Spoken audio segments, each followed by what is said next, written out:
Today, the United States is the largest superpower in the world. But has that always been the case? The answer to that question is a resounding no. In fact, up until the Second World War, the United States had no interest in becoming a major power. If that's true, how did America become a superpower? And why did it happen after World War II? We hear the word superpower all of the time, but what does that really mean? You'd be surprised to learn that there's no real definition of what makes a country a superpower, at least one that everyone can agree on. Also, there are no specific numbers a country needs to achieve to be considered a superpower, be it the size of the army, the country's GDP, or the number of allies it has. So if there's no definition of superpower, or specific numbers that a country needs to achieve, then how do you know if you are a superpower? It mostly comes down to what other countries think. If they believe you are a superpower, then you probably are a superpower. But that is not enough to define superpower. We must look deeper into what makes a superpower. Perhaps there are certain traits that all superpowers share. In fact, there are. Military might. Superpowers need to have a large and powerful military. They must be able to project force almost everywhere in the world, on the ground, in the air, and at sea. Their weapons are technologically superior to other countries and almost always have military bases spread across the globe. Economic strength. A superpower must have a strong economy. This can be best measured through its gross domestic product. What is GDP? It's a way to measure the total value of all goods and services produced within a country. A high GDP typically indicates a strong economy. There are other factors as well: a moderate inflation rate, low unemployment, an extensive infrastructure, a reasonable amount of foreign debt.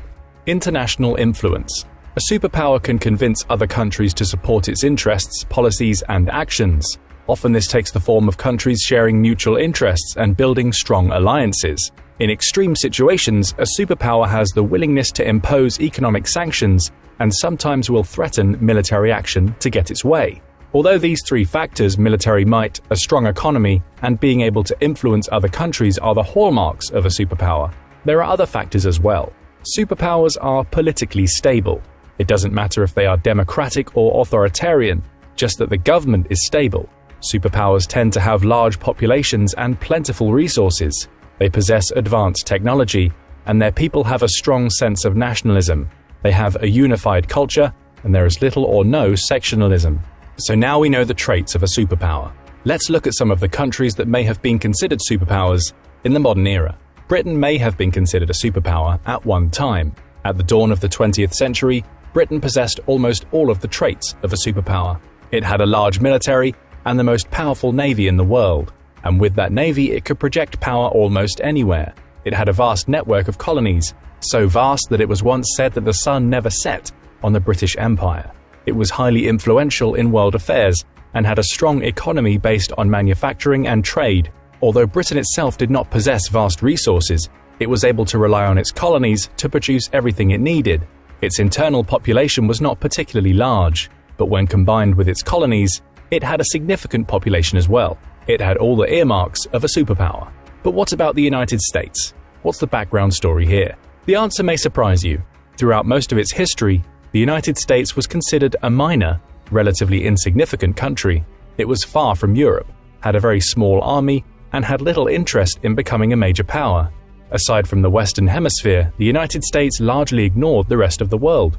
That began to change in 1898 as a result of the Spanish-American War. Almost everyone expected Spain would win, and win easily. After all, it was militarily much larger. Yet the Americans swiftly defeated the Spanish at sea and on land. Not only did the United States soundly defeat a major European power, it had done so in a mere 6 weeks. What was even more impressive was that the United States had been able to capture Spanish territory far from its shores. By the end of the war, America controlled several territories in the Caribbean. It had also wrestled control of the Philippines Islands far from America's shores. With the Philippines, America now had a foothold in Asia, a base from which it could trade throughout the region. It also annexed the Hawaiian Islands, allowing it to control part of the Central Pacific Ocean. To everyone's surprise, the United States had built a small empire for itself. Europe began to realize that the United States had the potential to become a world power.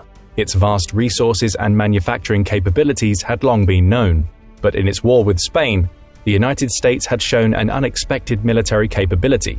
Not only could it raise an army very quickly, From less than 30,000 soldiers to 220,000 in a matter of months, it could fight far beyond its territorial waters.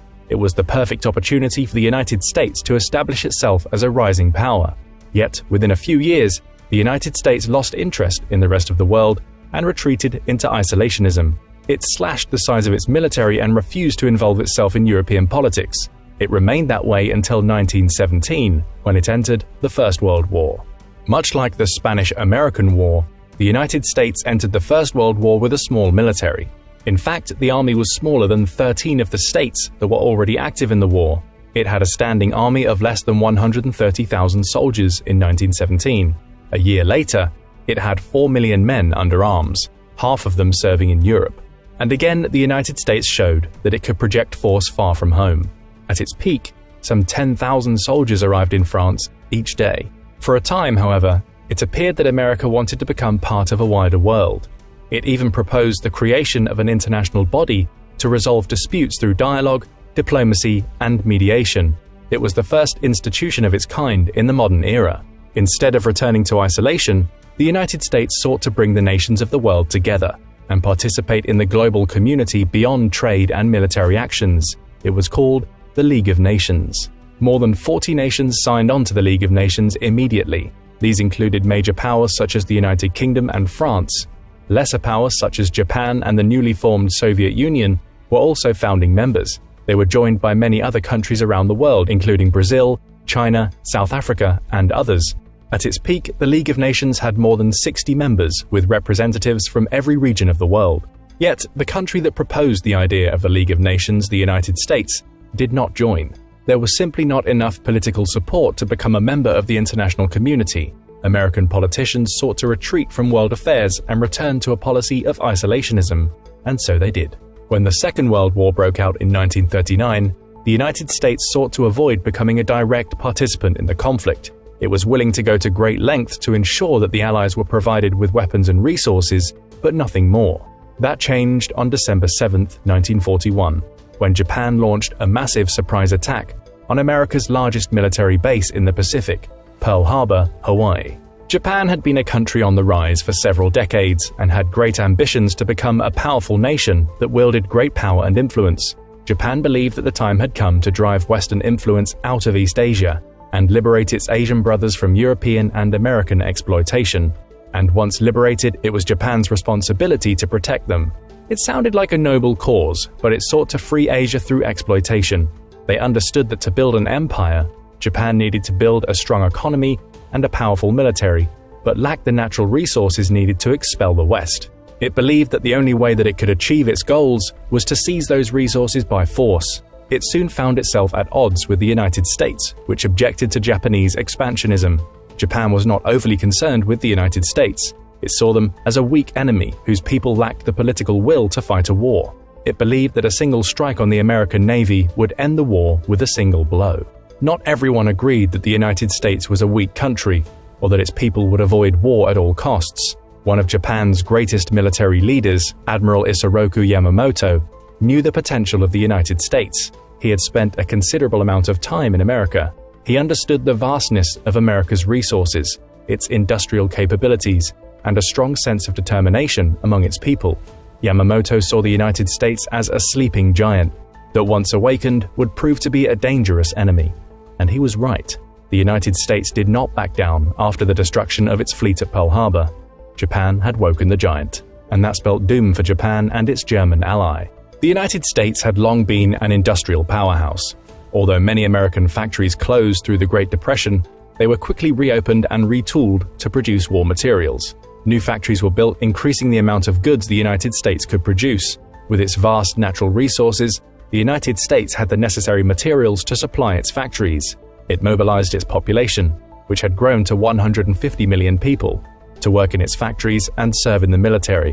In 1941, the US military had 1.4 million men under arms. By 1945, the size of the American military had grown to 12 million. The army itself had increased from 1.4 million soldiers to well over 8 million in just 4 years. It also developed a secret weapon, one that would change the course of world history: the atomic bomb. Yes, the sleeping giant was fully awake and would never sleep again. The United States emerged from the Second World War as the most powerful nation in the world, a title that it still holds today. As a result of the Second World War, the United States went from being a B-list actor on the world stage to the biggest superstar ever known. How exactly did this happen, and why was the Second World War the catalyst for superstardom? Let's explore. The war had devastated Europe. Hardly a major city survived unscathed. Cities such as London and Berlin were barely left standing as a result of almost continuous bombing raids. During the war, the German bombers destroyed an estimated 70,000 buildings in London. Another 1.7 million buildings were damaged. In Berlin, an estimated 80% of the city center was destroyed between Allied bombing and the Soviet Union's assault and eventual capture of the city. Dresden saw 90% of its city center destroyed in a single night. But that was not the worst. The German city of Jülich was completely leveled. 100% of its buildings were destroyed between bombing raids and fighting for control of the city during the war. Japan too faced widespread devastation. For much of the war, the Japanese home islands were safely out of reach of American bombers. That changed in June 1944, when the United States introduced the B-29 Superfortress, a new bomber that could reach Japan from great distances. The United States repeatedly attacked Japanese cities with firebombs, setting whole cities afire. On the night of March 9, 1945, the United States sent hundreds of bombers to attack the Japanese capital of Tokyo with incendiary bombs. Approximately 270,000 buildings, 25% of the city, were destroyed in this single attack.